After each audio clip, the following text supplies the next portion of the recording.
আসসালামু আলাইকুম রহমতুল্লাহ বরকাতু। প্রিয় ভিউয়ার্স ভাইয়েরা, আজকে আমি একটা জিনিস দেখাবো আপনাদের কাছে, যেটা মারাত্মক জিনিস।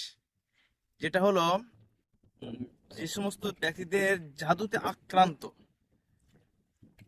আর যে সমস্ত ব্যক্তিকে জিন ভূত আসে, তাদের কাছে জিন্নাত আসা যাওয়া করে, তাদের জন্য এই ভিডিওটা খুব মাস্ট। আর এদের যে জিনিসটা দেখাবো খুব মারাত্মক জিনিস।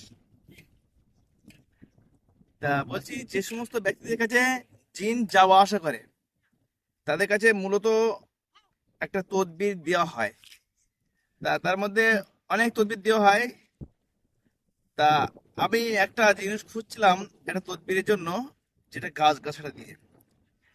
তা আমার অনেকটা জিনিস সংগ্রহ কথা আছে, কিন্তু আজকে তার মধ্যে যেটা মারাত্মক যে জিনিসটা, সেটা হলো এই জিনিসটা। দেখিয়ে দাও তো একটুখানি। এই জিনিসটা, এটা একটা গাছের অংশ, ছাল টাইপের। ছাল না, মাছ পাতার ধারে এটা শুকিয়ে থাকে, ঠিক আছে।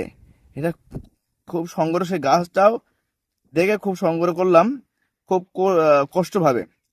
আমি একটা রাস্তা দিয়ে যাচ্ছিলাম, রাস্তা দিয়ে যাবার পর দিয়ে গাছটা দেখলাম যে এটা সব জায়গায় পাওয়া যায় না।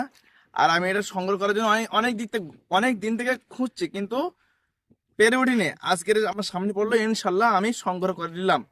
তো এই গাছের এই শুকনো অংশটা, যার আহ, কাজ হলো যে ব্যক্তি এর সঙ্গে আরো মূলত 3-4টে গাছ গাছড়া ব্যবহার করতে হয়, যেটা আপনার দিয়ে যদি একটা মাদুলি করে কাছে রেখে দেওয়া যায়, তা জিন্নাত তার কাছে আসা যাওয়া করে না। কেননা গাছের ক্ষমতা আল্লাহ তাবারক তাআলা অনেক দিয়েছে। গাছের ক্ষমতা আল্লাহ তাবারক তাআলা অনেক দিয়েছে। আজকের আপনি চিন্তা দেখেন যে হসপিটাল আছে, কবিরাজ, আপনার ডক্টর আছে, এইগুলো দেখতে পাবেন। কিন্তু আজ থেকে 1000 বছর পিছিয়ে যান, 500 বছর পিছিয়ে যান, 2000 বছর পিছিয়ে যান, তেমন কিন্তু এরকম ভাবে অ্যালোপ্যাথি হোমিওপ্যাথি ডাক্তার ছিল না। তেমন ছিল হাকিম, ছিল কবিরাজ ছিল। তখন ওই গাছ গাছড়া দিয়ে ট্রিটমেন্ট করা হতো মানুষকে।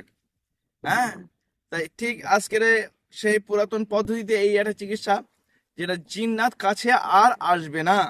তার জন্য এই গাছের একটা অংশ খুবই প্রয়োজনীয়, যা ধারণা করার বাইরে। আল্লাহ তাআলার মেহরবানিতে এবং আপনাদের দোয়ায় এটা আমি পেয়েছি।